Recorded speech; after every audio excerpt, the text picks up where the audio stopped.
Chers frères et sœurs dans le Seigneur, bonsoir. Nous sommes en direct sur Chico Basunga TV. Nous sommes dans notre émission Que dit la Bible? Alors nous avons un invité spécial. Là je dis c'est mon père, c'est mon coach, c'est mon repère, c'est le révérend docteur Alberto Mbundani, celui qui va nous parler de Que dit la Bible sur la repentance. Bonsoir papa. Bonsoir, bonsoir. Vous allez bien? Très bien par la grâce de Dieu. Vraiment, nous sommes très contents de vous inviter, de vous avoir comme invité ce soir sur ce plateau, alors que nous allons parler sur Que dit la Bible sur la repentance. Alors, vous pouvez nous expliquer qu'est-ce que la repentance, comment obtenir la repentance, et ça sera une très bonne chose pour le bénéfice des peuples de Dieu. Voilà, merci. Je suis très heureux de me retrouver dans ce plateau de Basunga TV pour parler d'un sujet qui est tellement capital et aussi important, parce que sa quintessence et sa validité, c'est par rapport à la place qu'elle prend dans les Écritures, surtout plus dans le Nouveau Testament, partant de Matthieu jusqu'aux évangiles. On explique très clairement ce qu'on appelle la repentance. Je crois bien, je suis tellement disposé pour parler de ces sujets et je me laisse entre vos mains pour pouvoir me poser des questions et par la grâce de Dieu, nous serons capables de pouvoir les répondre. Vraiment, je vous rappelle de vous abonner massivement sur Chico Basunga TV et de ne pas oublier de cliquer sur la cloche de notification pour chaque temps être informé pendant que les publications sont en ligne. Alors que nous sommes avec le révérend docteur Alberto Mbundani, la bouche d'or. Donc c'est papa qui va nous parler sur la repentance. Nous laissons maintenant la parole à papa de nous expliquer la repentance. Ça sera une très bonne chose. Papa, à vous l'antenne. Voilà, merci beaucoup pour m'avoir accordé la parole.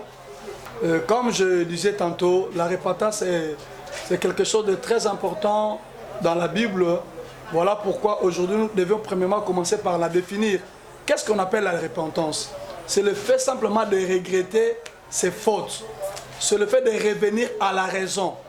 Donc lorsqu'on parle de la repentance, ça vient du verbe c'est repentir. Donc quelqu'un qui croit commettre une bêtise, une faute, et par après, le Saint-Esprit produit en lui la conviction et il regrette ses péchés. C'est ce qu'on appelle la repentance. Par exemple, je donne un exemple. Quelqu'un qui partait quelque part, il se trouve comme s'il s'est perdu. Dans le chemin, il s'est dit, oh, vaut mieux faire un retour. Il regrette, ah, j'ai perdu beaucoup de temps.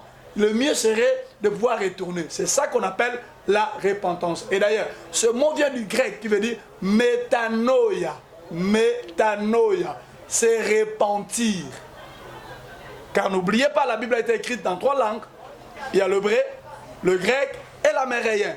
L'améréen, c'est juste la langue parlée par Josué à son temps.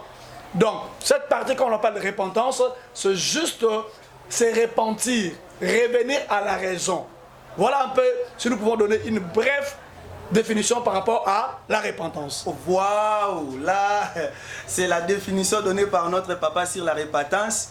Nous allons continuer de poser quelques questions à ce qui concerne la repentance à notre papa.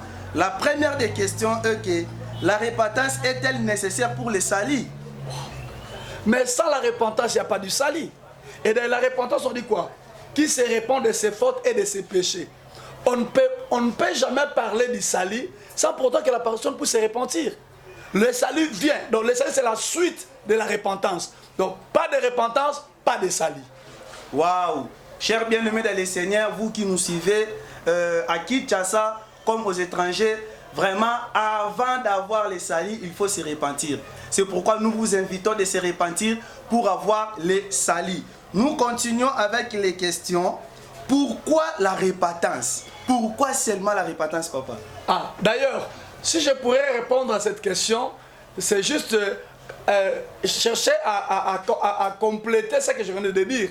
Pas de salut, pas de repentance. Pourquoi la repentance? C'est pour avoir le salut. Donc, lorsqu'on ne se repent pas de ses fautes, lorsqu'on ne reconnaît pas ses erreurs, il n'y a pas de repentance. Alors, lorsqu'on reconnaît ses erreurs, ses fautes, c'est alors que cela va vous amener au salut. Donc, je pourrais dire brièvement que le salut, rien que la suite de la repentance. Donc, la repentance est tellement importante pour tout un chacun. Pourquoi? Parce que nous sommes nés pécheurs. Il y a des gens qui ne comprennent pas. On est nés pécheurs parce que nous portons le corps adamique. Étant dans Abraham, et étant Adam, comme Adam avait péché, tout ce qui pouvait sortir d'Adam comme suite devait être que de pécheurs. La raison pour laquelle, étant de pécheurs, on a vraiment besoin de la repentance pour que cette repentance nous amène au salut, mon frère. Waouh! Là, c'est la réponse de notre papa par rapport à la question que nous venons de poser. Alors, je vais ajouter une autre question. Comment faire pour se repentir?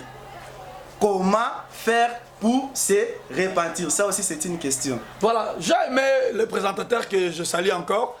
Mais du moins, ici, j'aimerais être un peu bilingue pour pouvoir captiver un très bon nombre de personnes. Parce qu'il y a des gens qui nous suivent au Congo, à Kinshasa, au Congo-Brazzaville, même au Gabon, il y a certains qui parlent le lingala. Oui. Je sais que nous avons aussi des compatriotes qui sont dissimulés par-ci, par-là dans le monde. Ils comprennent aussi le lingala. Alors, tel téléspectateur, vous permettrez que je sois bilingue pour que nous puissions capter un très bon nombre de gens. Alors, répétez encore la question et je vais répondre. Comment faire pour se repentir? Donc, à lingala, n'engeni no koki ko sala po na kubongwana. Wow. Non. Là, il y a une rectificatif. Il y a des mots que la plupart des chrétiens confondent. La conversion et la repentance. La conversion, c'est ce qu'on appelle kobongwana. La repentance, c'est ce qu'on appelle regretter ma belle au sala. Donc, moutako kobongwana te, ce qui nous a regretté ma belle au sala te. Donc, entre la conversion et la repentance, ce qui précède, c'est la repentance. Vous voyez? Donc, kobongwana, c'est la conversion. Tandis que changer d'avis, la repentance. Alors, pour Moutou, abongwana, et c'est premièrement à regretter ma benaye. Il y a un moment de kotuming de konanga, asadi masumu, ata sengi bolimbis, ma on répète en okak. Pour regretter n'angota mesa nango. Oh, oui, biso ko zungulo sokoliye. Aïta moni moi potopoto akosonga. Ngulo se sentaka à l'aise c'est potopoto ezali. Mais nzoka soko zui meme au sokoliye et ka quoi ina potopoto akosala tout au prix de sa vie alors mona potopoto parce que potopoto c'est sika même été. Même mesa na potopoto te, mais ngulu a mesa na potopoto. Donc pour dire que pour monter bongwana et ça kaye moko na noté et c'est l'œuvre Saint-Esprit ça la katinaye pour comprendre que non on a ko sala et ko simbate. Au moment où il nous a doté de la conscience. Oh, la conscience n'est que quoi? N'est que la lumière qui nous dit que cet acte est bon ou cet acte est mauvais. Le moutou, nous sommes dans la conscience. Parce que la conscience n'est pas balola yango. Et là, comme tu l'as dit, la masse, c'est mon mabé. Moi bien. N'habite que ça, moi bien. Mais si on a dit si ma mabé, si on a dit ah. Mais t'as pas dit liboma. Donc, conscience à ceux qui est comme c'est déjà difficile. Voilà pourquoi l'œuvre du Saint-Esprit intervient pour que Moutoua va reconnaître ma bénaïe. Et cette œuvre-là passe par notre conscience. Waouh! Donc, et ça fait qui tout comme explication, papa. Donc, repentance est tellement important dans le cas moi dans Zambie. Ce qu'on dit vraiment aux sali. Il faut passer par la repentance. Moutouna Moussou tout n'a pas papa. Bienfaits à repentance. Quels sont les bienfaits de la repentance? D'autant que c'est repentir et là on y a malam au Mouta Kozwa. Waouh! Quels sont les bienfaits de la repentance? Quels sont les avantages de la repentance? Écoutez-moi s'il vous plaît, chers téléspectateurs, vous qui nous suivez partout dans le monde. Ceux qui repentent, c'est qui Moutouillate, Mbele. Jean-Baptiste a un ministère parce que Jean-Baptiste a un prophète que Jésus-Christ a reconnu, il est le grand parmi tous les prophètes. Car c'est lui qui a brisé le silence. Partant de Zacharie jusqu'à Jean-Baptiste, il y a eu 400 ans, dont on appelle ça en théologie le temps du silence, où Dieu ne parlait plus. Et lorsque Jean a pris la parole pour parler, il a premièrement commencé à prêcher la repentance. Il dit, repentez-vous, convertissez-vous. Même le Seigneur Jésus-Christ, au début de son ministère, il a commencé par un thème très clair, repentez-vous. Même lorsqu'il a envoyé les disciples en mission, le message était clair, la repentance. Même les disciples, après avoir reçu le Saint-Esprit, au jour de la Pentecôte, lorsque Pierre a pris la parole, il a prêché, à la fin de compte, les gens étaient touchés. Ils ont dit, que devons-nous faire? Il a dit répentez-vous et que chacun de vous soit baptisé pour la rémission et le pardon de ses péchés. Donc la repentance est en place dans la Bible. Mais elle a monté à ma cache collègue. Tata, si vous avez un bon anité, bon on a non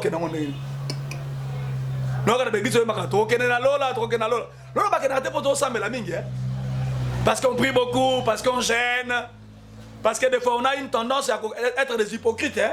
Vous comprenez? Donc tu prends une forme humaine extérieure, boboto, bondeko, au moins un frère non, ça c'est de l'hypocrisie. Lola fongola nangoza ko bongwana. Po mutu abongwana et c'est là regretter ma beo ya sala.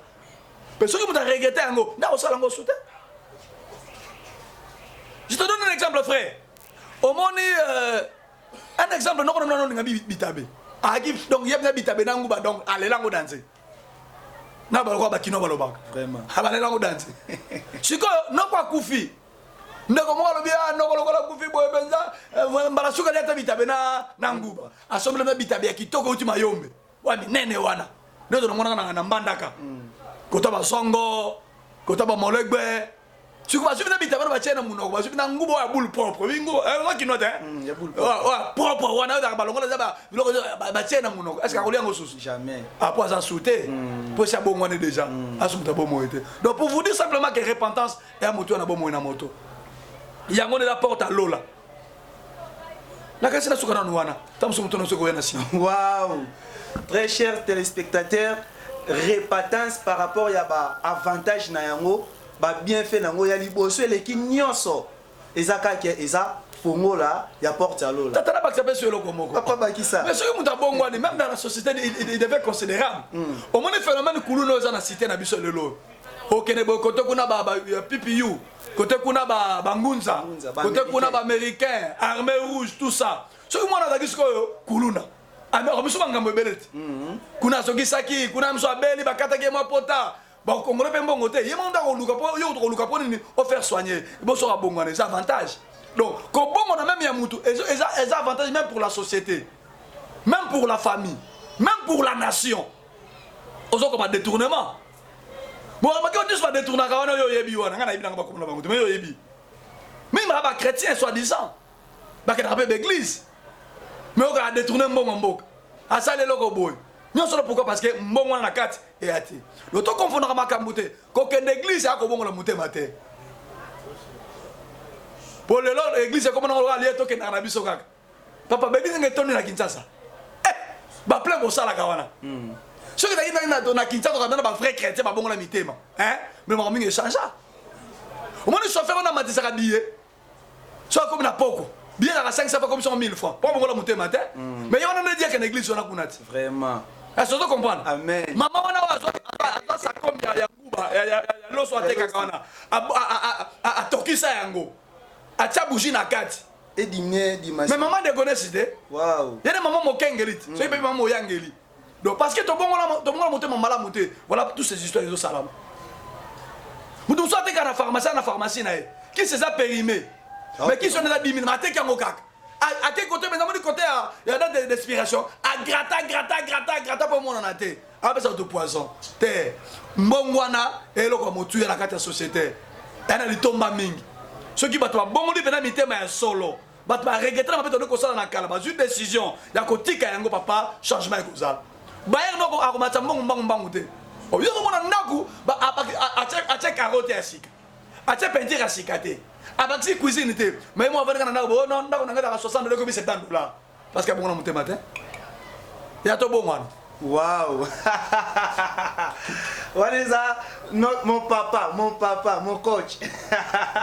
Alors que nous tous sommes bons motema akoma créature asika. Papa, est-ce que l'affection ana o bolo biso mutabongoli mutakomi ayekata Yesu akomi ekela mwasika. Ezape na lien na kata repentance. Oh.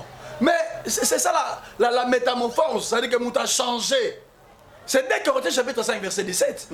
Si quelqu'un est en Christ. Donc pour nous qu'il n'y a pas de repentance sans Christ. Très important. Il n'y a pas de repentance sans Christ. Donc œuvre c'est Christ qui le produit. Et mutu akokobongola motema soki bateyi ye te babi ndenge bato bakobongola motema soki bateyi bango te mpe bakoteya bango non c'est Christ car c'est Christ qui a la capacité de convertir, de changer le cœur de l'homme.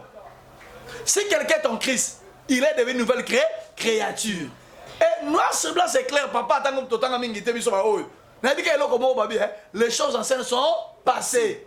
Et voici, toutes choses sont devenues nouvelles. C'est un processus. Au moment où il y a ce côté, il y a un moto. Et là, il y a un moto qui est en salité. Alors, je comme n'est-ce pas? Oui. Le fait qu'ils ont balayé, il y a un couloir, un salon, quelque part, moi, je vais regarder l'ongoli. Et à la fin de compte, il reste comme une nouvelle créature. Maintenant, dans la précédente, pour moi, comment on a esprit jugement ming. Yo ça mais la non, hier surtout continuer pour ça la musala, kokombola, kolongola salité ba toile d'araignée jusqu'à ce que nous connaissons comme appelle toi. On a des musala Yesu.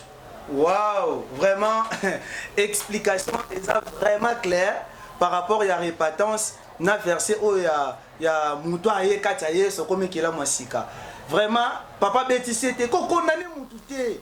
Mutabongoli motema sika na kata boye bonzambe oko momo konene ye mutasamelaka mais ta siko kimoyi be otikate ota siko kinduma otikate entre temps Yesu azo komba non malembe pour que akene na kolongola nyonso pour mutakoma totalement ekela mwasika tozo continuer na kati émission la biso mais tozo koma déjà na suka tozo ke na koshite maintenant tozo pesa maloba papa ameke pe ko conseiller batu o na babongoli metema te na ba se repentir te nini faut ba sala pour que ba se repentir ndeko nangana tangi kaka na Biblia na Matthieu chapitre 3 verset 1er babi à ce temps-là Paris Jean-Baptiste prêchant dans le désert de Judée.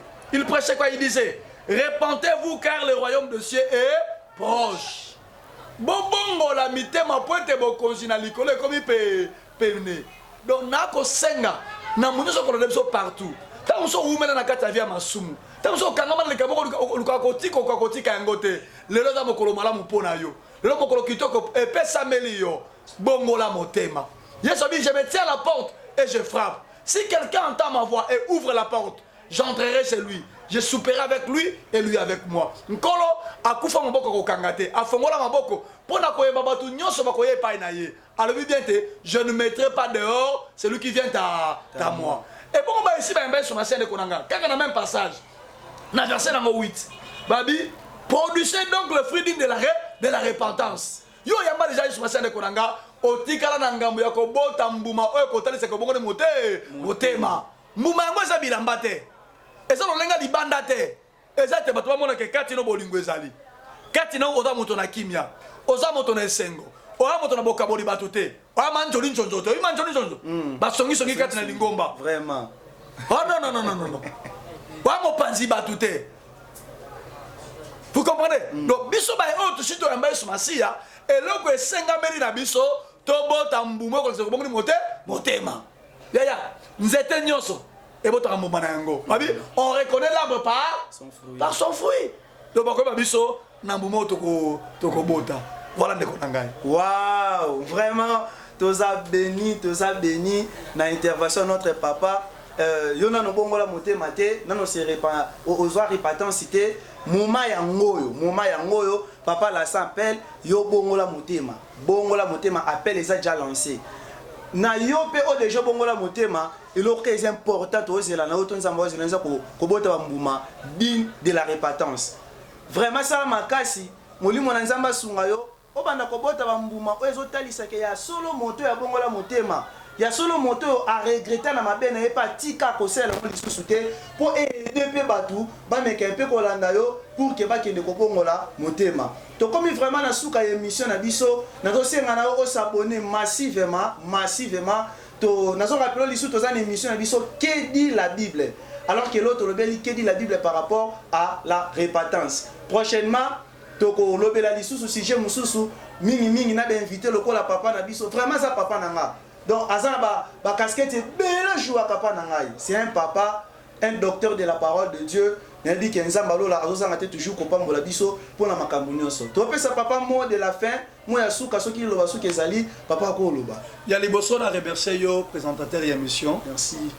pour Benginga parce que il y a battu belé kasi moi le moindre au salinga et faveur n'a passé une émission qui dit la Bible ben a remercier l'équipe technique nyonso ba de konazo komona ba de kokitoko bino po bongo la mité parce que bongo la mité maté waouh c'est que bongo la mité maboto merci la sika c'est très bon na CP na bango nyonso parce que parce que mosala mo kitoko na CP na studio o ba mbibiso vraiment c'est vraiment impeccable nzamba sala ngola continue ko pambola biso et ba nyonso ba kolanda biso ba toujours abonné ba la coacher et je crois bien ba kozanga te ko bénéficier na makambo ya motu ya makasi ko lexama na sima émission mosusu merci vraiment merci beaucoup wana ezalaki mot de la fée à notre papa tokomi na suka na souhaiter bino ba bonne chose na ba o non ba yambi souhaiter na ba se repentir te na souhaiter bino déjà boza ba les bienvenus na kati ya famille munene ya bana na nzambe tika nzamba lola apambola bino merci mingi na ba réalisateur nazomona